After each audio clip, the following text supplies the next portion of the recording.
तो दोस्तों आप सबका स्वागत है अमन PCS 24 चैनल पर। और आज का हम क्लास लेकर उपस्थित हो चुके हैं।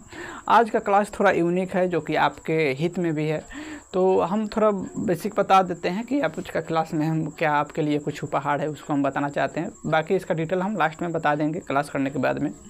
तो हमें एक वैसे व्यक्ति की आवश्यकता है जो कि उनको PDF एडिट करने आता हो, उसके बाद में वो थोड़ा वीडियो को अच्छा से एडिटिंग कर लेते होंगे, उसके बाद YouTube के बारे में उनको थोड़ा जानकारी हो। तो ऐसे व्यक्ति अगर आप हैं तो आप हमसे संपर्क कीजिएगा। आपको मंथली अगर हम रुपए की बात करें तो अच्छा खासा आपको रुपए मिलेगा। बाकी रहने खाने पीने के तमाम चीज़ की व्यवस्था की जिम्मेवारी हमारी है। तो जो भी व्यवस्था है उस सब चीज़ का जिम्मेवारी हमारे ऊपर है। तो अगर आप इच्छुक हैं तो हमसे आप संपर्क कीजिए। बाकी हम एक ईमेल आईडी लास्ट में हम बोल देंगे, उस ईमेल आईडी के माध्यम से आप हो सके तो अपना रिज्यूम आप डाल दीजिएगा, या आप उस ईमेल के माध्यम से आप हमसे संपर्क कर सकते हैं। फिलहाल हम लोग क्लास को कंटिन्यू करते हैं। लास्ट में इसके बारे में हम थोड़ा डिटेल बता देंगे कि कैसे आपको हमसे जुड़ना है। फिलहाल हम लोग क्लास करते हैं। क्लास में आज हम लोग देखें आज का करंट अफेयर, जो कि कैलाश मानसरोवर यात्रा 2025 5 साल बाद फिर से शुरू। कैलाश पर्वत जो कि आप जानते हैं भारत के उत्तरी हिस्सा में है, जो कि 5 साल बाद यहाँ पे फिर से शुरू किया गया है। जो कि यहाँ पे जो भी श्रद्धालु है वो फिर से वहाँ पे जा सकते हैं। मानसरोवर झील है वहाँ पे कैलाश पर्वत के पास। तो ये शुरू हो चुका है इस साल से। फिर उसके बाद में हम बात करें तो भारत फ्रांस राफेल AMZ सौदे को अंतरिम रूप दिया गया। भारत सरकार ने फ्रांस से 63,000 करोड़ की राफेल खरीदी है। तो फिलहाल उस पर तमाम वैसी बात पे डिस्कस हो चुका है कि इस राफेल को किस तरह हमारे देश में मंगाना है। ठीक है। उसके बाद में हम देखें दूसरा, स्पैगेटी बाउल घटना क्या है। स्पैगेटी बाउल घटना क्या है। तो यह घटना 1995 में एक मुख्य अर्थशास्त्री ने दिया कि यह व्यापार से संबंधित है। जैसे कि हम पूरे विश्व के इसमें कल्पना करते हैं कि हर देश के साथ हम व्यापार करने में आसानी हो और आने जाने की हर देश में सुविधा हो। इससे इस घटना के माध्यम से हम लोग इसके बारे में जानकारी करते हैं कि हमको व्यापार करने में आसानी हो। तो उसी को हम लोग स्पैगेटी बाउल के नाम से जानते हैं। उसके बाद में हम देखें तो DRDO ने स्क्रैमजेट कंबस्टन परीक्षण के साथ हाइपरसोनिक तकनीक में बड़ी उपलब्धि हासिल की है। भारत सरकार ने फिलहाल हाइपरसोनिक तकनीक में उपलब्धि हासिल की है, जो कि हमारे भारतीय सेना के लिए बहुत ही गर्व की बात है। उसके बाद में हम देखें नासा का क्वांटम ग्रेविटी ग्रेडियोमीटर पाथफाइंडर सटीक ग्रेविटी मैपिंग का एक नया युग। नासा जो कि यह एक अमेरिका की अंतरिक्ष एजेंसी है, उन्होंने एक ऐसे मैपिंग को तैयार किया है जिससे हमारे पृथ्वी के अंदर वो तमाम लवण खनिज जो भी चीज़ है उस चीज़ को पता लगाने में हमको काफ़ी सहूलियत मिलेगा इसके द्वारा।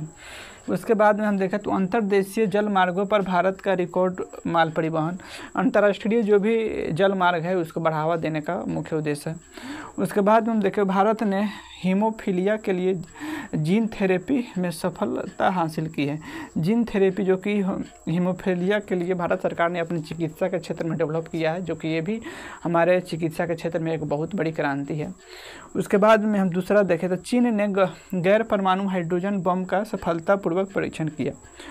चीन ने जो कि अपनी रक्षा व्यवस्था को मजबूत करने के लिए नए नए बमें या नई नई तकनीक की आविष्कार कर रहा है, जिसमें यह जो भी हाइड्रोजन बम की आप हमको बताए हैं, इस बम को अगर कहीं पे हम प्रयोग करते हैं तो इसका परिणाम हम थोड़ा आपको बता देना चाहते हैं कि आप कल्पना कीजिए कि जैसे आज पृथ्वी से सूर्य की दूरी लगभग 15 लाख किलोमीटर है। तो वहाँ से यहाँ पर सूर्य की जो टेम्परेचर है आज के समय में, तो आप महसूस कीजिए कि आज के समय जबकि 15 किलोमीटर दूर है सूर्य और पृथ्वी तक कितना अधिक टेम्परेचर है, क्योंकि मानव जीवन के लिए दिन पर दिन ये हानिकारक होते जा रहा है।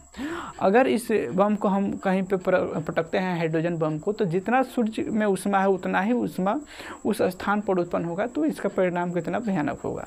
इस तरह के मिसाइलें या इस तरह की एटम बम या हाइड्रोजन बम की रिसर्च चाइना ने किया है सफलतापूर्वक। तो फिर हम दूसरा देखते हैं। हालांकि देख सकते हैं सिर्फ ये लोग बना के रखने के लिए रहता है। अगर इसका गलती से भी कहीं प्रयोग हो गया तो हम आपको बता दिए कि इसका परिणाम कैसा होगा। उसके बाद हम दूसरा देखें तो अनंत अंबानी रिलायंस इंडस्ट्री लिमिटेड के कार्यकारी निदेशक नियुक्त हुए। जो कि अनंत अंबानी जो कि रिलायंस के इन्होंने कार्यकारी नियुक्त पद पर इन्होंने नियुक्त हुए हैं। उसके बाद में हम दूसरा देखें तो कैंपबेल विलियम्स ने एयर इंडिया एक्सप्रेस के चेयरमैन पद की इस्तीफा दिया। इन्होंने चेयरमैन पद से इस्तीफा दिया है जी। इनका नाम आपको याद रखिएगा, कैंपबेल विल्सन। कैंपबेल विल्सन इन्होंने एयर इंडिया एक्सप्रेस के चेयरमैन से इन्होंने इस्तीफा दिया है। उसके बाद हम दूसरा देखें तो स्टेसी सायर को बोइंग का उपाध्यक्ष और प्रबंधन निदेशक नियुक्त किया गया है। इनका नाम है Stacey Sayer. Stacey Sayer, Stacey Sayer आप 4-5 बार बोलिएगा या इसको कहीं पे आप नोट कीजिएगा। बोइंग का उपाध्यक्ष और प्रबंधन निदेशक नियुक्त हुए हैं। उसके बाद में हम देखें इसरो के पूर्व प्रमुख कृष्णा स्वामी कस्तूरीरंग का निधन। ये पहले इसरो जो कि ये इसरो भारत के अंतरिक्ष एजेंसियां हैं, इनके पहले प्रमुख रह चुके हैं जिनका नाम है कृष्णा स्वामी कस्तूरीरंगन, जिनका निधन हो चुका है फिलहाल। उसके बाद में हम देखें कृति सोनोम ड्रीम टेक्नोलॉजी की पहली भारतीय ब्रांड एम्बेसडर बनी, जो कि ये हमारे भारत के लिए बहुत ही महत्वपूर्ण है। उसके बाद में हम देखें पाकिस्तान ने शिमला समझौता को स्थगित किया, भारतीय उड़ानों के लिए भी हवाई क्षेत्र बंद। 1971 में जो शिमला समझौता हम लोग किए थे, उसमें भारत और पाकिस्तान के 2 देशों के बीच यह समझौता हुआ था कि हम किसी भी आपसी संघर्ष को नहीं करेंगे। अगर ऐसा कभी होता है तो उस चीज़ को समझने के लिए हम आपस में बैठ के इस चीज़ को समझेंगे और किसी भी हम अंतर्राष्ट्रीय मुद्दे पर इस चीज़ को नहीं ले जाएंगे। हमारी आपसी मामला है तो हम इसको आपस में बैठ कर समझेंगे। फिलहाल वो इसको मानने से इनकार कर दिया है और कुछ हवाई, जैसे हम बताया कि हवाई क्षेत्र बंद किया है, तो ऐसे उन्होंने भी, परंतु वो क्या ही कर सकते हैं। उनके पास आने ना जाने से उनके हमारे देश की कोई नुकसान नहीं होगा। वो अपना जो भी हवाई पर अति है वो सब चीज़ बंद कर दे अपना, फिर भी हमारे देश के लिए उतनी टेक्नोलॉजी या उतने साधन उपलब्ध है जो कि आने वाले कई साल तक कोई दिक्कत नहीं होने वाला है। तो ये रहा आज के लिए मुख्य करेंट अफेयर।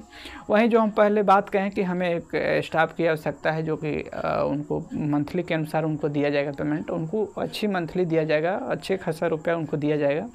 अगर ऐसे लोग जो कि स्टूडेंट लाइफ में हैं तो वो भी आ सकते हैं।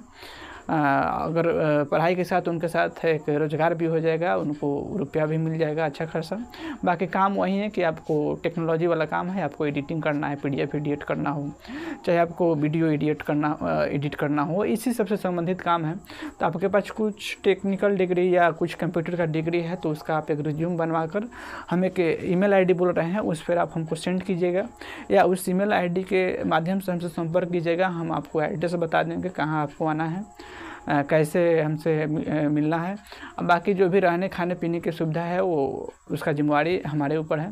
तो अगर आप इच्छुक हैं तो संपर्क कीजिएगा। आप एक ईमेल ID नोट कीजिए, उसको हम ईमेल ID हम डिस्क्रिप्शन में भी हम डाल देंगे, जो कि है स्मॉल में 1 64 33 15 3। अब बाकी जो ईमेल के लास्ट में आप जो लगाते हैं उसको लगा लीजिएगा। तो इस ईमेल से आप हमें संपर्क कीजिए, जहाँ तक हो सकता है हम आपको हेल्प करने का प्रयास करेंगे। तो फिलहाल के लिए इतना ही, फिर मिलते हैं नेक्स्ट वीडियो में। अब इनके लिए जय हिंद, जय भारत।